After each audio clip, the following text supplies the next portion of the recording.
Autre sujet brûlant. Bon, il y en a d'autres, je vais laisser de côté, je suis pas assez réveillée pour en parler, j'ai pas assez réfléchi. Le sujet de la retraite. Donc, ce que j'avais avancé au cours de mon passage et de ma vision de la retraite, c'était quoi? C'était du fait que j'avais constaté, donc par mes expériences au sein d'entreprise, que les carrières longues, par exemple, les personnes qui ont commencé à travailler parfois, selon l'époque, à 14 ans ou à 16 ans, devaient, même s'ils avaient la totalité de leur annuité, finir de rajouter des annuités, donc jusqu'à... C'est-à-dire, imaginons, à 55 ans, ils avaient terminé leurs annuités pour toucher leur retraite. Eh ben, il fallait quand même qu'ils aillent jusqu'à 62, 64, ils s'étaient repoussés, vous voyez. Là, moi, j'ai un problème d'engagement et de parole vis-à-vis de l'État. Hein. C'est-à-dire, il y a de l'abus. Il y a de l'abus de pouvoir. Hein. La personne, elle fait ses annuités. Elle a le choix de continuer ou de s'arrêter. C'est quand même un minimum. Elle a participé activement à la richesse, à la croissance et à la richesse de la société. Elle a tenu le pays en mouvement. Elle n'est pas du tout obligée de maintenir que ce soit une obligation de continuer à travailler ou de continuer à travailler ne serait-ce qu'à taux plein, c'est-à-dire avec des contrats avec la totalité des heures.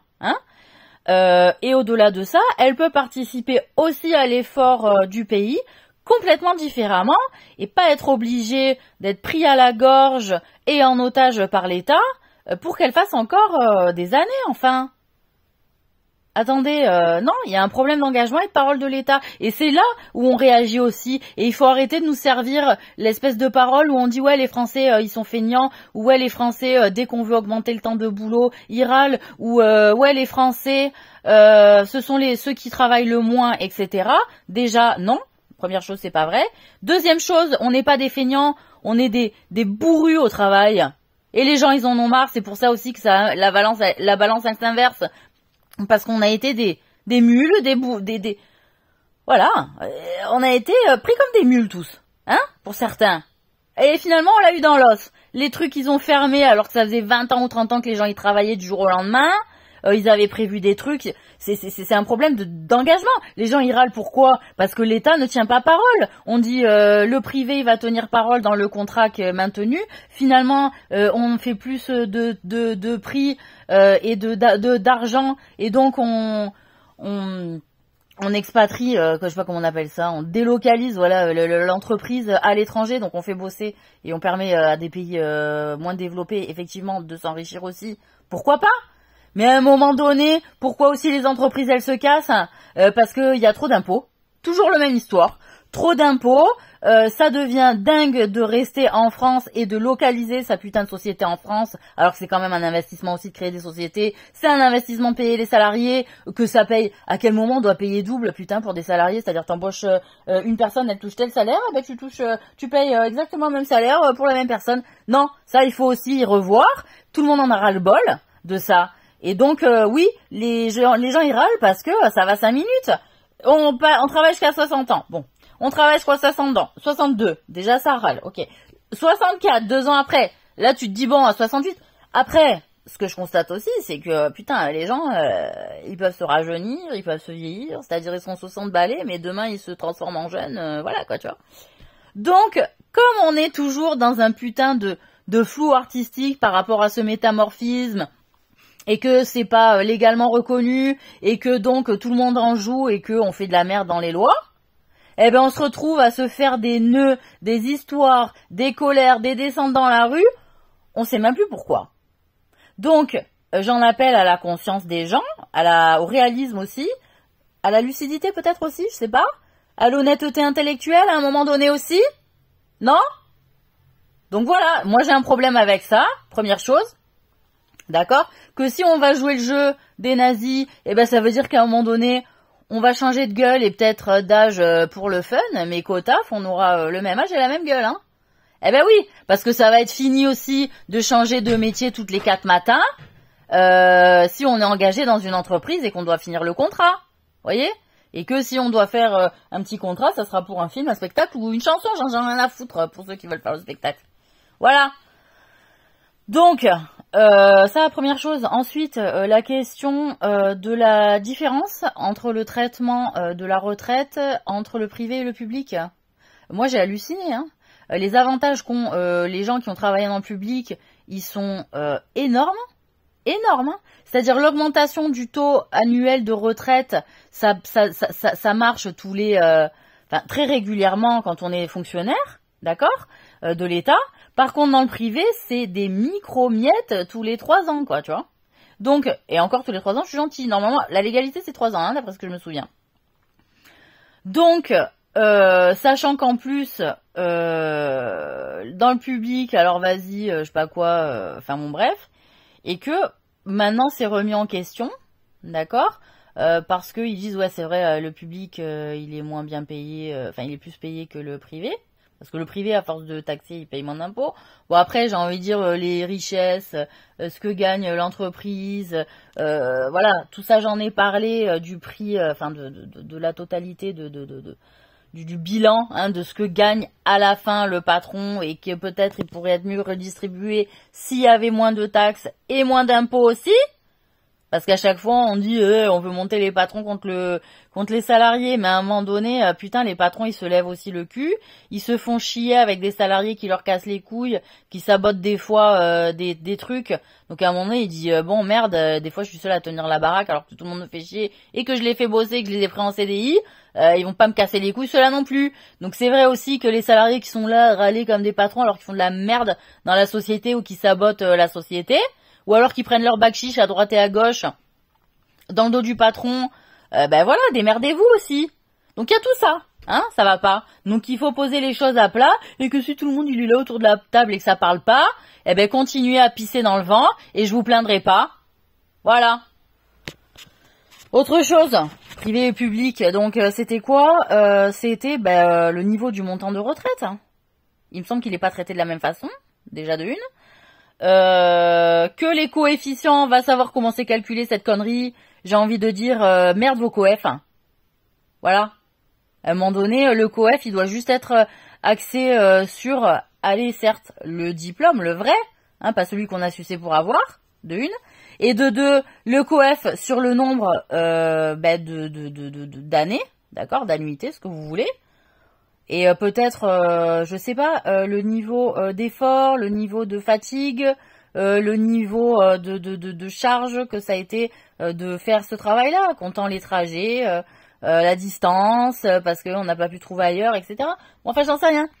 Des coefs qui peuvent être un peu plus, je sais pas comment c'est calculé, mais un peu plus humanisé, quoi, voilà. Voyez. Après, on est là, l'être humain, mes couilles, franchement, quand je vois comment vous traitez les gens, merde, quoi. Donc voilà, et qu'est-ce que je voulais... Oui, je sais que tout le monde a été très étonné qu'avec toute la réputation que j'avais 64 trimestres quand même. Ah bah oui, parce qu'il y a des tas de vos gosses là, hein, que vous avez payé, je sais pas combien, que ils en sont pas là où j'en suis aussi, au niveau des annuités. Tout le monde a été choqué, il a dit, elle est flemmarde, elle est malade, elle est handicapée, elle est ci, elle est là. Ben non, je me bouge le cul, mesdames, messieurs. Et là, je suis bien contente. Je suis bien contente d'avoir appris que ça surprenait quand même les gens que j'avais autant d'annuités par rapport à ce qu'on racontait sur ma gueule. Bien fait pour certaines. Voilà. Autre chose, parce que moi, je déteste pas le travail en dernière instance, même si parfois j'ai été au chômage et que parfois j'ai été au RSA, c'est vrai. Travailler, moi je trouve que c'est, comme disait mon grand-père, c'est la santé. Bon, c'est la santé jusqu'à une certaine limite, c'est-à-dire si t'as pas des gens qui t'ensorcellent au travail, ou qui te harcèlent, ou qui t'humilient, ou qui te méprisent, etc., que ça se passe bien, que l'ambiance est quand même bonne, que ça arrive un peu à rigoler, que c'est chaleureux, bah c'est sympa, voilà, on sert la société, on apprend des choses, on reste aussi connecté au monde, hein, voilà, bah oui, parce que bon, il y en a, niveau déconnexion, ça va 5 minutes, et bon, enfin, comme les gens maintenant, ils se mettent en métamorphe, enfin maintenant, c'est-à-dire ça fait un moment, on parlait de déconnexion, j'ai envie de dire, putain, les gens qui sont complètement déconnectés alors qu'ils peuvent se mettre en métamorphe et se balader tous les 4 matins en se faisant passer pour n'importe qui, vous avez un problème, vous, hein.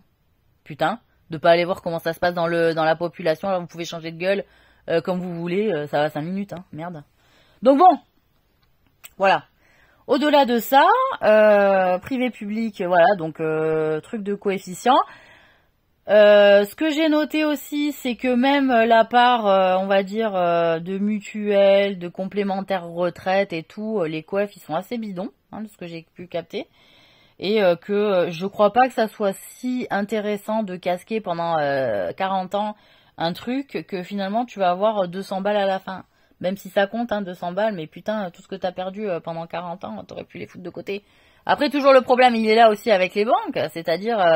ah, vous avez de l'argent de côté, ça dort, monsieur, il faut faire travailler, gna gna gna. Bon, laisse-moi tranquille, mon argent, j'en fais ce que j'en veux, c'est mon droit de citoyen de savoir si je veux le faire travailler ou non, et qu'en dernière instance, t'as pas à prendre en otage mon pognon pour lequel j'ai fait un effort. Hein, parce que quand on voit que ça calcule, ben non, vous pouvez pas retirer tant au distributeur, ah ben non, vous pouvez pas retirer tant au guichet. Alors, je comprends qu'on me sorte la protection des banques et qu'il n'y ait pas trop de liquide à l'intérieur des banques, soit. Hein, mais à ce moment-là, on peut faire, parce que quand il y a des facilités pour des gens qui sont ou mafieux, ou de l'État, ou des rois, ou des nobles, ou de je sais pas quoi, et que parce qu'ils sont monsieur et madame machin, ils ont accès à des facilités, et qu'encore une fois, t'as les privilégiés, que t'as ceux que des fois ils se lèvent l'âme, hein, pour s'en sortir, comme ben voilà, la famille Middleton qui était... au départ pas milliardaires et qui le sont devenus, ils ont aussi peut-être eu à un moment donné des facilités. Donc je veux dire, voilà, hein, s'il vous plaît, les banques aussi à un moment donné, réfléchissez à faciliter tout le monde et pas certains, hein, que quand ça vous arrange, que quand ça sert des projets ou des intérêts que ça vous arrange, etc. Jouez le jeu de manière juste et honnête, hein.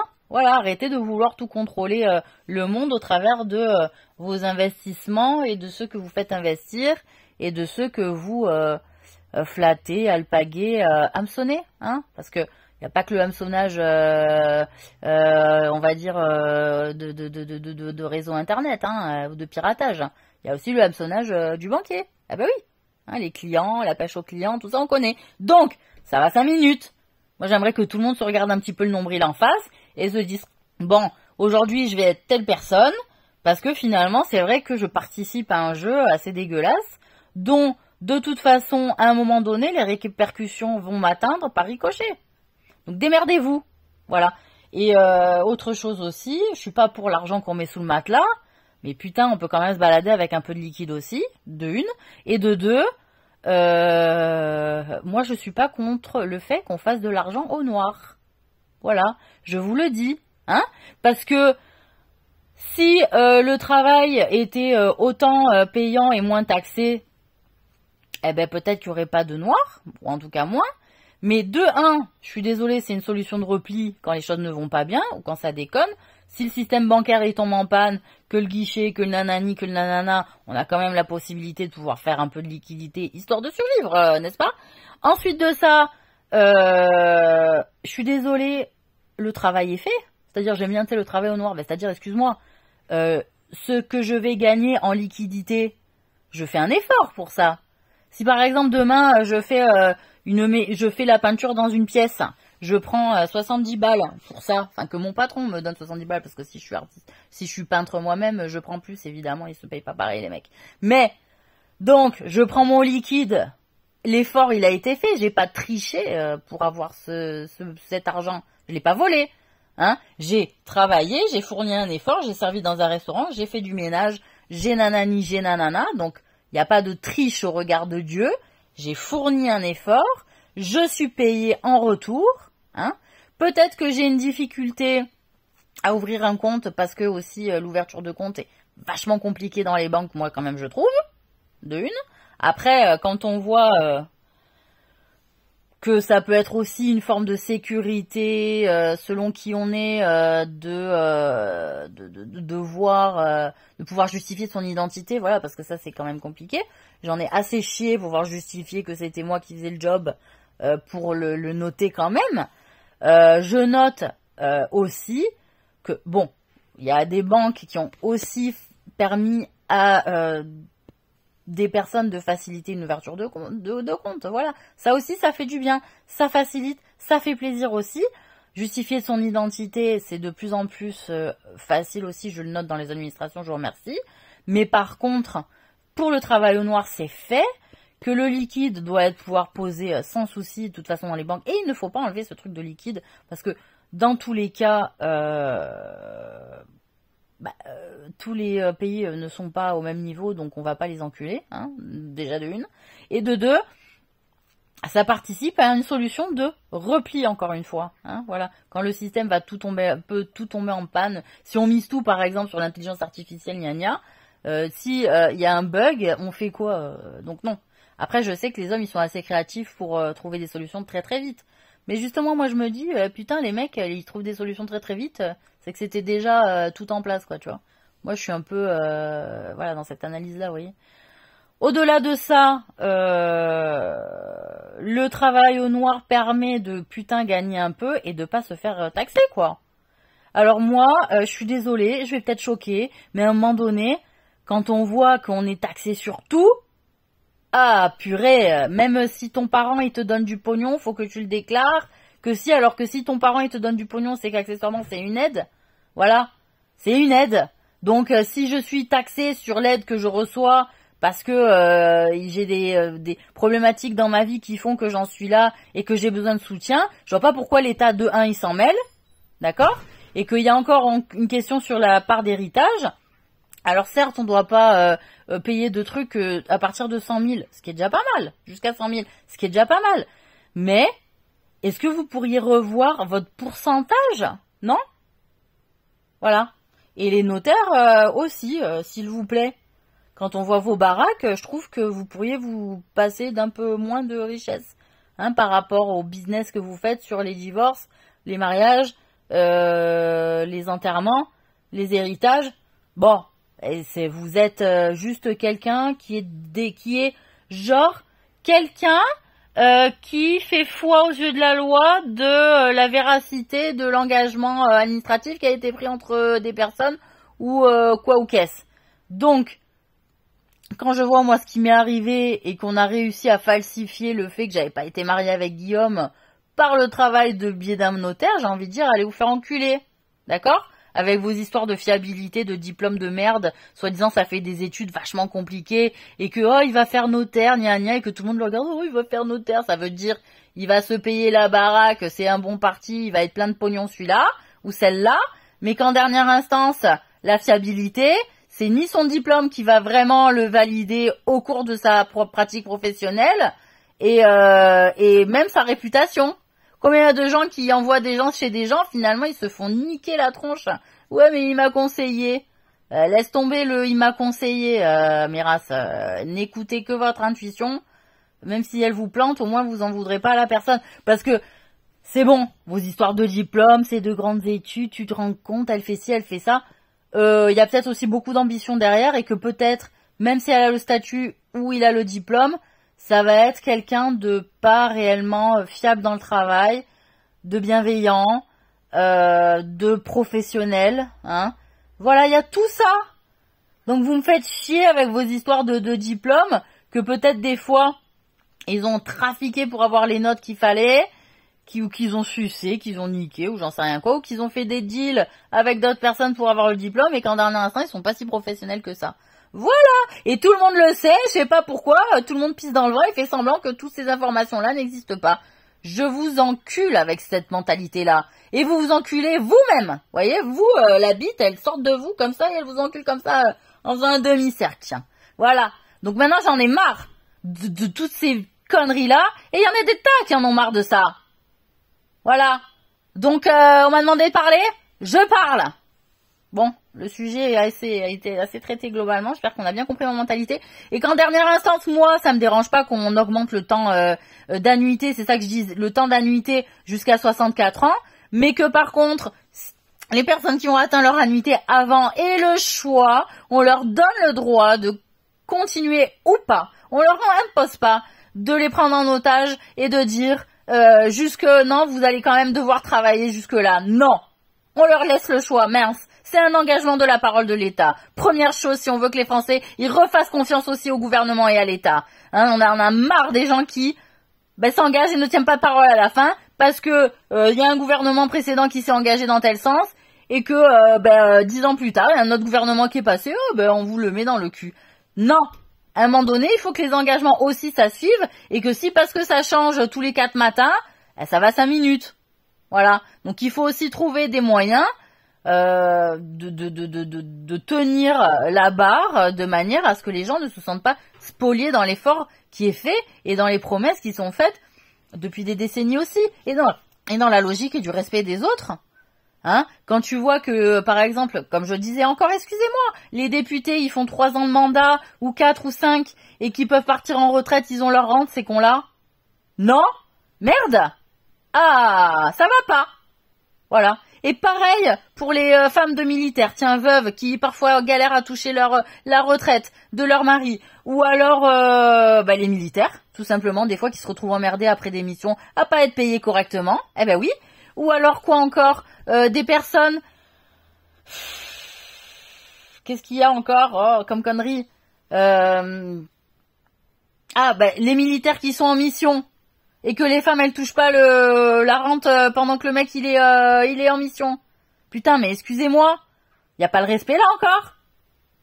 Y a pas le respect. Voilà. Donc, on a envie de se sentir respecté aussi français, et c'est pour ça qu'on gueule. Hein, et qu'on arrête de nous sortir l'exemple des autres pays qui acceptent pique-pendre en prenant des exemples bien choisis, bien ficelés au niveau du discours, pour qu'on se dise, ah oui, ouais, c'est vrai, on est des merdes et qu'encore on nous traite comme de la merde. Non! Voilà. Il y a du respect. Oh! Putain, vous connaissez les gens, ils travaillent à l'étranger, des fois ils disent, putain, nous français, c'est vrai qu'on bouffe bien, c'est pour ça qu'on revient, mais à part la bouffe, des fois on est vraiment traités, on est toujours dans la méthode de travail des années 80-90, des fois, quoi, c'est bon, quoi. Putain. Ouais, mais parce qu'on est en guerre, en fait. Bah oui, en plus on le dit pas qu'on est en guerre. Ça me trouve le cul, ça. Voilà. Donc merde. Qu'est-ce que je voulais dire d'autre? Bah c'est tout. Voilà. Oui, bah bon appétit.